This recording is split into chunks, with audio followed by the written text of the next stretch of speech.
Good morning, friends. Welcome back.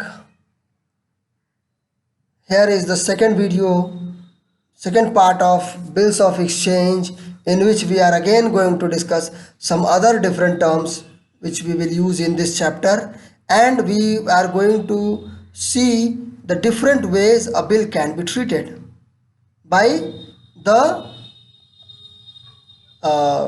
drawer of the bill. चलिए देखते हैं कि बिल्स ऑफ एक्सचेंज के और क्या क्या इस्तेमाल है, क्या कौन कौन से टर्म्स हैं जो हम लोगों ने फर्स्ट पार्ट में डिस्कस नहीं किए हैं। तो वेरी फ्रिक्वेंटली जो टर्म्स यूज होते हैं जिनसे मैं आपको परिचित कराना चाहता हूँ, that is in bills of exchange for debtor. Bills of exchange जो होता है वो डेटर के लिए क्या होता है, जो देने वाला पैसे हैं, जो जो जिनको पैसा देना है उनके लिए ये एक बिल्स पेएबल होता है, और वो लोग इसकी एंट्री बिल्स पेएबल के नाम से करते हैं। और उसी बिल को क्रेडिटर क्या बोलता है, वो उसको बोलता है बिल्स रिसीवेबल। तो आप लोग कंफ्यूज ना हो, बिल्स पेएबल और बिल्स रिसीवेबल दोनों एक ही चीज़ें हैं, लेकिन अलग अलग पक्ष के लिए, अलग अलग पार्टीज के लिए इनके नाम बदलते हैं।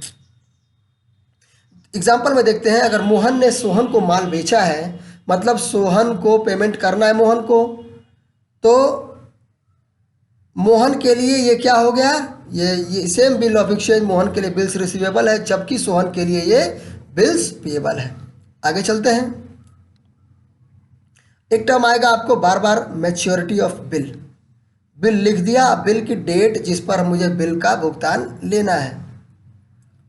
तो the date on which a bill of exchange और a promissory note becomes due for payment, जब वो पेमेंट के लिए उसकी डेट नज़दीक आ जाए। In arriving at the maturity date, 3 days, known as days of grace, must be added to the date on which the period of credit expires. Instrument is payable. मतलब जो भी डेट हम लोगों ने तय किया है, मान लीजिए एक एक 25 सितंबर की डेट मैंने तय की है, तो मुझे जब भी उसकी 25 सितंबर की डेट तय की है उस बिल के पेमेंट की, तो मेरा बिल का जो ड्यू डेट होगा वो कौन सा डेट होगा, 26, 27, 28। 28 तारीख को वो बिल के पेमेंट का ड्यू डेट आएगा, जिसमें हम लोग 3 दिन जोड़ देंगे। तो जैसे मान लीजिए मार्च को पेबल है 30 दिन बाद, तो जो बिल होगा fall due on April 7, 33 days after March 5। मार्च 30 दिन के बाद अगर वो, तो इस 5 मार्च में हम लोग 30 दिन ऐड करेंगे, और इस 30 दिन के आने के बाद जो भी डेट आएगा वो हमारा, उसमें हम लोग 3 दिन और ऐड करेंगे और हम पहुंच जाएंगे कहाँ पे, तो 7 अप्रैल को वो ड्यू होगा on April 8, 1 month and 3 days after the March 5th।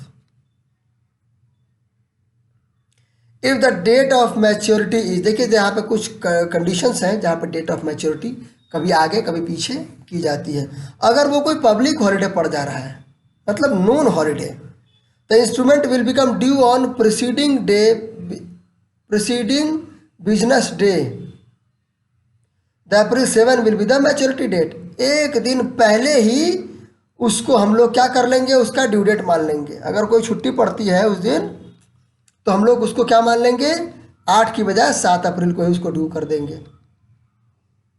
और अगर कोई उस दिन इमरजेंसी हो गई, कोई इमरजेंट हॉलीडे डिक्लेयर हो गया सरकार द्वारा, तो नेगोशिएबल इंस्ट्रूमेंट एक्ट 1881 हमें इसकी छूट देता है कि मैच्योरिटी डेट को अगले वर्किंग डेट में, इमीडिएटली आफ्टर, जब भी वो हॉलीडे ख़त्म होगा उसके अगले दिन वो क्या हो जाएगा कि वो ड्यू हो जाएगा आपका बिल।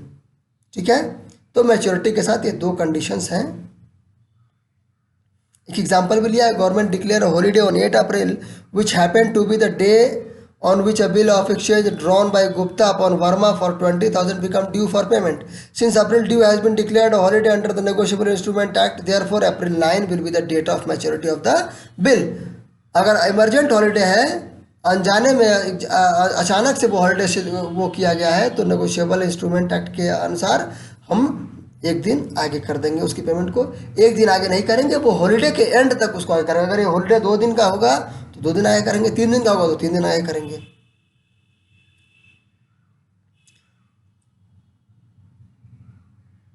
अब एक टर्म आता है डिस्काउंटिंग ऑफ बिल। ये क्या है इसका मतलब कि जो होल्डर है बिल का, मतलब जो जिसने बिल को ड्रॉ किया है, जो जो जिसने माल को बेचा है, जिसे पैसा रिसीव करना है, इतने लोग हैं, एक ही लोग हैं, इनके कई नाम है। तो उसने बिल को अपने पास रखा हुआ है, 1 महीने का बिल है तो 1 महीने तक अपने पास रखेगा। वो बिल क्या है, उसका एक एश्योरेंस है पेमेंट का। तो इस एश्योरेंस ऑफ पेमेंट को वो कहीं भी इस्तेमाल कर सकता है। तो कहीं भी इस्तेमाल करने की बजाय वो बैंक में जाकर उस बिल को 1,000 रुपये के बिल को वो 990 रुपये में उसको डिस्काउंट करा सकता है। 10 रुपया बैंक अपना एक डिस्काउंट अमाउंट काट के उसको 990 रुपये पेमेंट कर देगा। That is called discount of bill. The process of encashing the bill with bank is called discounting. The bank के साथ जब हम बिल को उसके ड्यू डेट के पहले डिस्काउंट कराते हैं तो वो कहलाता है discount of bill. The bank gets the amount from drawee on the due date, और ड्यू डेट पे बैंक ड्रॉई से पैसा लेगा, मतलब जो देनदार है, जो डेटर है, वो बैंक को पैसा देगा। अब एक टर्म आता है इंडोर्समेंट ऑफ बिल। तो endorsement of bill means use of bill of exchange for making a payment. एक पेमेंट करने के लिए उसका इस्तेमाल कर दिया गया। मैंने बिल, मेरे पास एक बिल है 1,000 रुपये का, जिससे जो मुझे एक महीने में जिसके बारे में जिसके बदले मुझे पैसा मिलने वाला है, मैंने किसी और मेरे क्रेडिटर को, जिसको मुझे 1,000 रुपये देना था, मैंने वो बिल उसको इंडोर्स कर दिया। मैंने उसको बिल, उसको पेमेंट 1,000 रुपये के बदले मैंने उसको वो बिल उठा के दे दिया। अब ये बिल जो मैंने उसको पैसे के बदले दिया है, इसी को कहते हैं इंडोर्समेंट। ये कहलाएगा इंडोर्समेंट। एनी होल्डर में ट्रांसफर अ बिल अनलेस, हर कोई ट्रांसफ़र कर सकता है, हर बिल ट्रांसफ़र किया जा सकता है अगर उस पर उसको मना नहीं किया गया है। अगर बिल पे साफ साफ लिखा है कि bill can not be endorsed, तो कोई भी ऐसे शब्द जो इसके ट्रांसफ़र को प्रोहिबिट करते हैं, तब जाके हम लोग इसका इंडोर्समेंट नहीं करेंगे, अदरवाइज हम लोग कर सकते हैं। और यही act of signing and transferring the bill is called endorsement.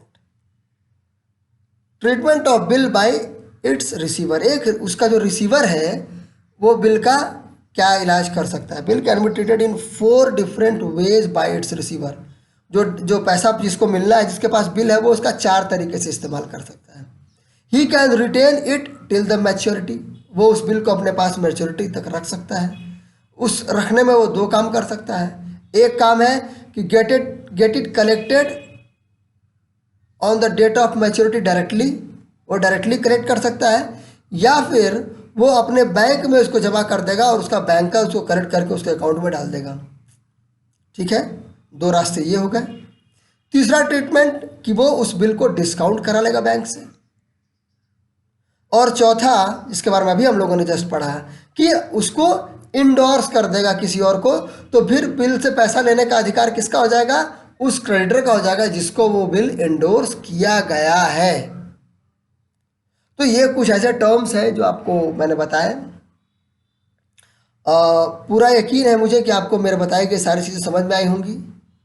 ये टर्म्स हो सकता है आपको अभी बहुत लेंदी लगे, बहुत टेढ़े मेढ़े लगे, लेकिन जब सवाल सॉल्व करेंगे हम लोग तो ये चीज़ें और क्लियर होंगी। आप लोग नोट्स बनाइए मेरे वीडियो की मदद से और कॉन्सेप्ट्स को समझने में की कोशिश कीजिए।